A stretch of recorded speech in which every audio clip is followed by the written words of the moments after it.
Sebelum ekonomi modern berkembang yang ditandai dengan munculnya masa klasik, para tokoh-tokoh ekonomi lebih umum mengatakan masa tersebut adalah masa praklasik. Konsep ekonomi saat itu belum dimaknai seperti konsep ekonomi modern.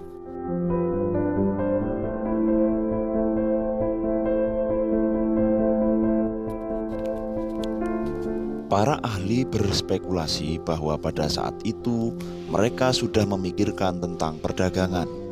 Hal tersebut berdasarkan dokumen-dokumen yang berasal dari peradaban kuno seperti Sumeria, Babilonia, Asyur, Mesir, dan Persia.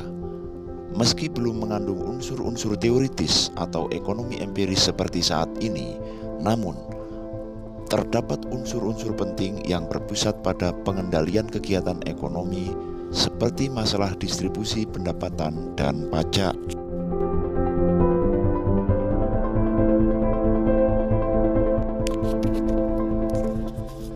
Ekonomi praklasik memiliki dua karakteristik. Yang pertama bersifat mitopois, yaitu pemikiran yang melibatkan dewa, atau antropomorfik, yaitu pemikiran ekonomi yang masih melibatkan roh. Yang kedua, bersifat keagamaan yang lebih mengutamakan aturan-aturan moral dalam aktivitas ekonomi.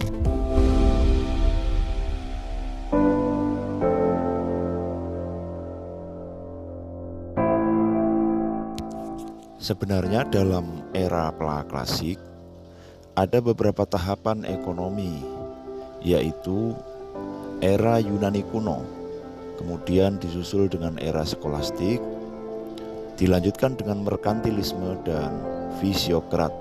Tetapi kita ingin membahas pada pembahasan kali ini pada dua segmen pembahasan saja, yaitu Yunani kuno dan skolastik.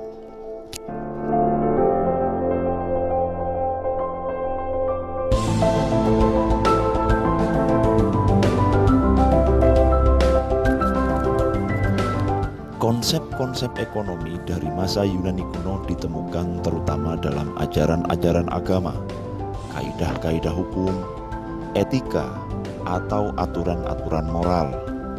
Misalnya dalam kitab Hammurabi dari Babilonia pada tahun 1700 sebelum Masehi, masyarakat Yunani telah menjelaskan tentang rincian, petunjuk-petunjuk tentang cara-cara berekonomi.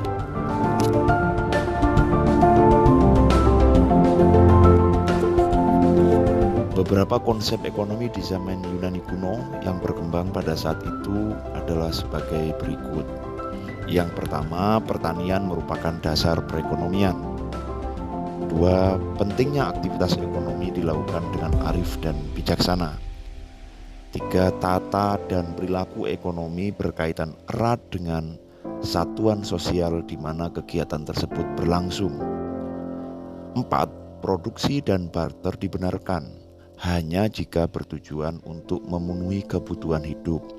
5. Distribusi dan barter barang dan jasa hendaknya diatur secara adil dengan pengaturan struktur masyarakatnya, sehingga setiap warga masyarakat memberikan yang terbaik sesuai dengan kemampuan.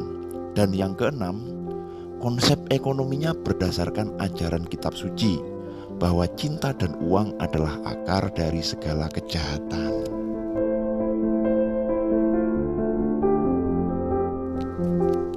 Plato dilahirkan pada tahun 428 sebelum Masehi. Pada awal perang Peloponnesos, ia seorang bangsawan keluarga Athena, seorang filosof yang berguru kepada Socrates dan memiliki murid kenamaan yang bernama Aristoteles. Pada tahun 399 sebelum Masehi, gurunya dihukum mati. Akhirnya Plato meninggalkan Athena selama 12 tahun. Tetapi pada tahun 387 sebelum Masehi, dia kembali ke Athena, mendirikan sekolah dan mengajar sekaligus menulis ilmu filsafat yang berjudul Republik. Sebuah tulisan yang luar biasa yang dipengaruhi oleh filsafat murni, oleh ajaran Pitagoras, Heraklitus, Parmenides, dan Socrates. Republik secara garis besar terdiri dari 3 bagian: pembentukan negara yang ideal, filsafat murni tentang perbedaan realitas, dan membentuk para pemuda untuk menjadi filosof.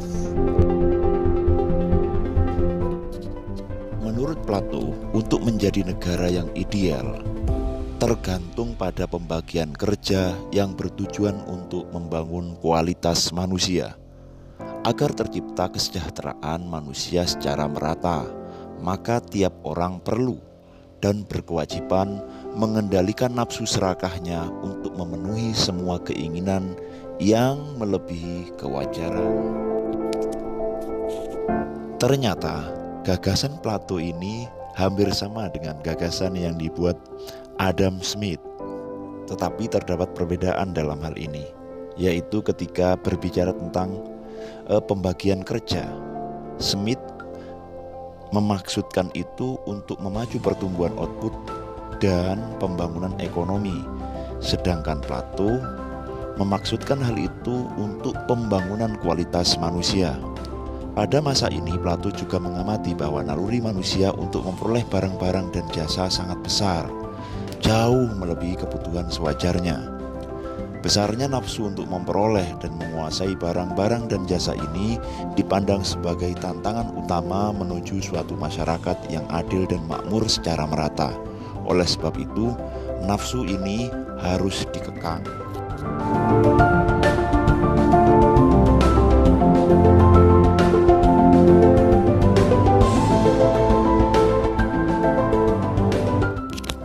Aristoteles lahir pada tahun 384 sebelum Masehi di Trakia, Yunani Utara.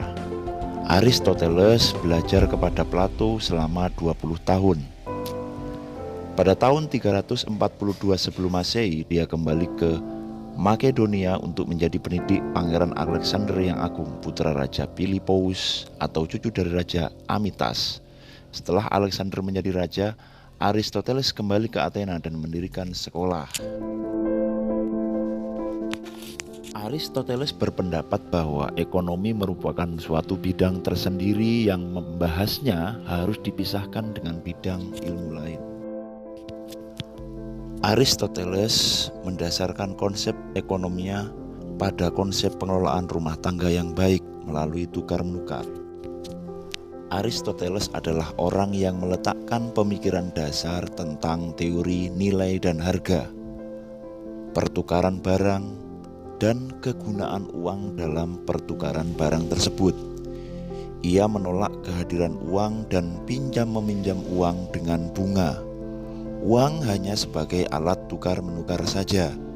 Jika menumpuk kekayaan dengan cara meminta atau mengambil riba, maka uang menjadi mandul atau tidak produktif, sehingga menimbulkan kesenjangan ekonomi, korupsi, dan pemborosan. Aristoteles membedakan proses ekonomi ke dalam 2 cabang, yaitu kegunaan dan keuntungan. Aristoteles juga sependapat dengan Plato bahwa pekerja kasar sebaiknya tidak memiliki hak politik sebagai warga negara. Ia juga sangat menghargai orang yang bekerja di sektor pertanian. Namun, dalam hal hak milik bersama, ia tidak sependapat dengan Plato. Menurutnya hak milik bersama tidak praktis dan bertentangan dengan harkat manusia. Tanpa hak milik pribadi, orang tidak merasa puas karena harga dirinya hilang serta tidak dapat berbuat amal baik.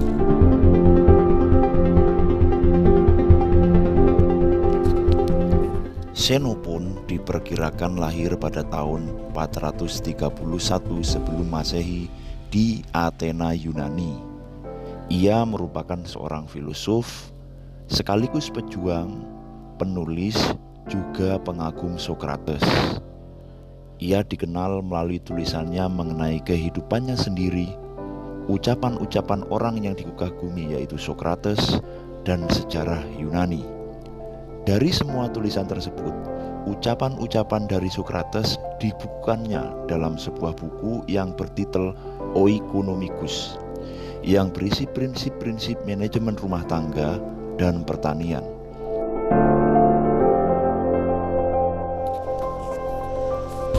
Dari buku Oikonomicus inilah dikenal istilah oikonomia yang berasal dari kata oikos dan nomos. Oikos rumah tangga, nomos peraturan. Gabungan dua kata inilah yang kita kenal hari ini sebagai ekonomi, sehingga dapat dikatakan bahwa Xenophon inilah orang yang pertama kali menggunakan istilah ekonomi. Oikonomicus merupakan tulisan pertama mengenai ekonomi dalam sejarah.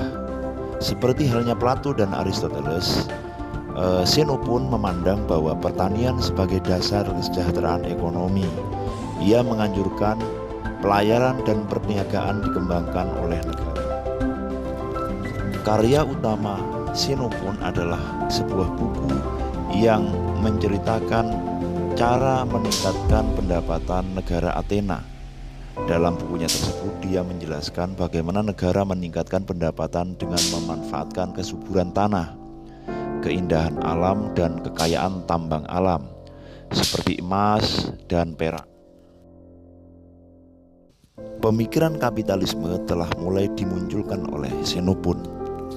Ia menganjurkan peningkatan penambangan perak untuk memajukan kesejahteraan dan perdagangan. Menyetujui adanya modal patungan antara perorangan dalam menjalankan usaha. Namun ia juga membenarkan perbudakan dan usaha pertambangan dan usaha lainnya sebagai milik negara.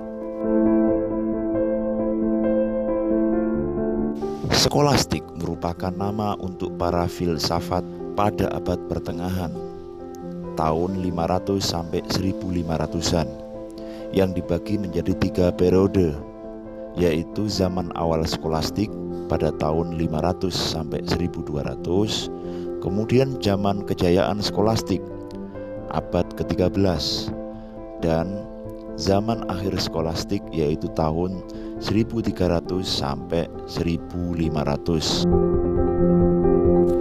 Di abad pertengahan Eropa, Romawi runtuh. Kegiatan ekonomi mulai menyesuaikan dengan struktur masyarakat yang baru. Sebagian besar produksi dihasilkan oleh para petani kecil penyewa atau penggarap tanah. Para petani dan pedagang berkumpul dalam wadah yang disebut gilda, yang berfungsi melatih tenaga terampil dan menetapkan harga pasar dan tingkat upah.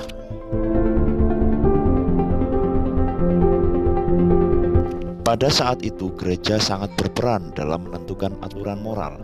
Ajaran skolastik sangat dipengaruhi gereja, termasuk perilaku ekonomi. Ciri utama kaum skolastik adalah kuatnya hubungan antara ekonomi dengan masalah etis, serta besarnya perhatian pada masalah keadilan.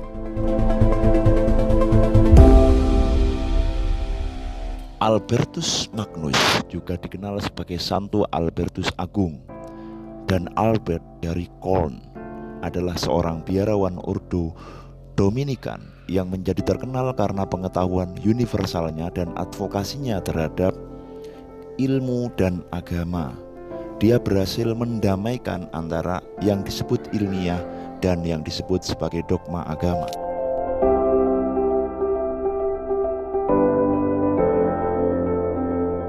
Sebagai salah satu filosof Jerman yang terbesar dan teolog dari zaman pertengahan, dia merupakan pelajar pertama dari zaman pertengahan yang menggunakan filosofi Aristoteles ke dalam pemikiran Kristen pada masa itu. Orang Katolik menghormatinya sebagai doktornya gereja, satu di antara 33 orang dengan gelar tersebut. Salah satu pandangannya yang terkenal adalah pemikiran beliau tentang harga yang adil dan pantas, yaitu harga yang sama besarnya dengan biaya dan tenaga yang dikorbankan untuk menciptakan barang tersebut. Atas dasar harga yang pantas ini, maka aktivitas tukar-menukar barang harus menyertakan unsur etis. Selain itu, Magnus juga menentang adanya bunga dan menyebut orang yang memakan bunga adalah pendosa.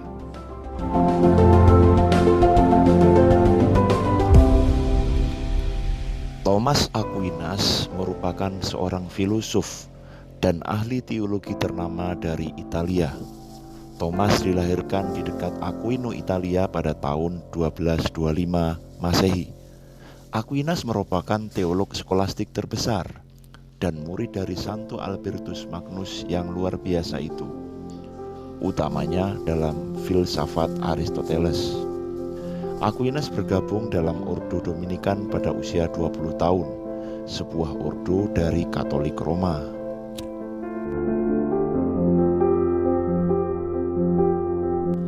Aquinas berjasa membuat sintesis dari filsafat Aristoteles ke dalam ajaran Alkitab Gereja Kristiani, menyelaraskan keduanya sehingga filsafat Aristoteles tidak menjadi unsur yang berbahaya bagi keimanan Kristiani. Sintesisnya ini termuat dalam karya utamanya yang diberi nama Summa Theologia, yang ditulis pada tahun 1273 sebagai panduan pada para muridnya untuk belajar tentang teologi. Summa menyajikan penalaran untuk hampir semua pokok teologi Kristiani di Barat, dengan siklus topik, materi yang berangkat dari tentang keberadaan Allah, kemudian penciptaan manusia, tujuan manusia, Kristus, sakramen-sakramen, dan terakhir kembali kepada Allah. Dengan landasan agama yang kuat tersebut membuat pikiran-pikiran Thomas Aquinas tidak bisa lepas dari unsur gereja, tidak bisa lepas dari unsur agama. Dalam teori ekonomi yang dikeluarkan, ia menghubungkan antara ekonomi dengan ajaran-ajaran gereja yang bersifat etis dan keadilan. Seperti halnya Albertus Magnus, Aquinas juga mengutuk bunga karena termasuk kategori riba. Menurutnya, mengambil bunga dari uang yang dipinjamkan adalah tidak adil karena sama dengan menjual sesuatu yang tidak ada.